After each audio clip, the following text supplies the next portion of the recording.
കണ്ടില്ലെന്ന് നടിക്കല്ലേ, കണ്ടില്ലെന്ന് നടിക്കല്ലേ, റോഡില്ലെങ്കിൽ വോട്ടില്ല, റോഡില്ലെങ്കിൽ വോട്ടില്ല. ಕೋಟಕುನ್ನು ಪ್ರತಿಭಟನೆ 2ನೇ ಹಂತಕ್ಕೆ. ಪ್ರತಿಭಟನಾ ಟೆಂಟ್ ನಿರ್ಮಿಸುವ ಮೂಲಕ ಸತ್ಯಾಗ್ರಹ ಆರಂಭ.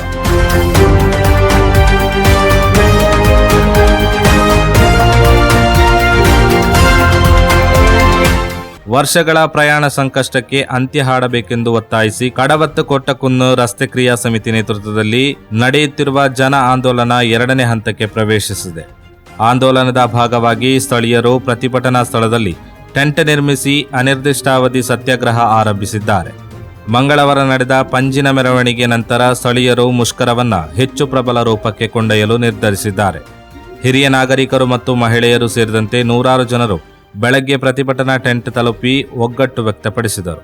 ರಸ್ತೆ ನಿರ್ಮಾಣ ಆರಂಭದ ಬಗ್ಗೆ ಅಧಿಕಾರಿಗಳಿಂದ ಸ್ಪಷ್ಟ ಭರವಸೆ ಸಿಗದೆ ಪ್ರತಿಭಟನಾ ಟೆಂಟ್ನಿಂದ ಹಿಂತಿರುಗದಿರಲು ಕೋಟಕುನ್ನು ನಿವಾಸಿಗಳು ದೃಢವಾಗಿ ನಿರ್ಧರಿಸಿದ್ದಾರೆ.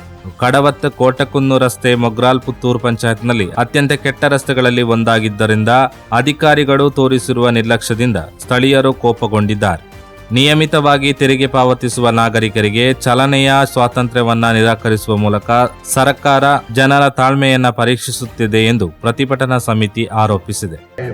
പല നിവേദനങ്ങൾ പല പ്രാവശ്യമായി അധികാരികൾക്ക് നൽകിയെങ്കിലും രാഷ്ട്രീയ പാർട്ടികൾ അപ്പാടെ ജനങ്ങളെ നോക്കുകുത്തിയാക്കുന്ന രീതിയിൽ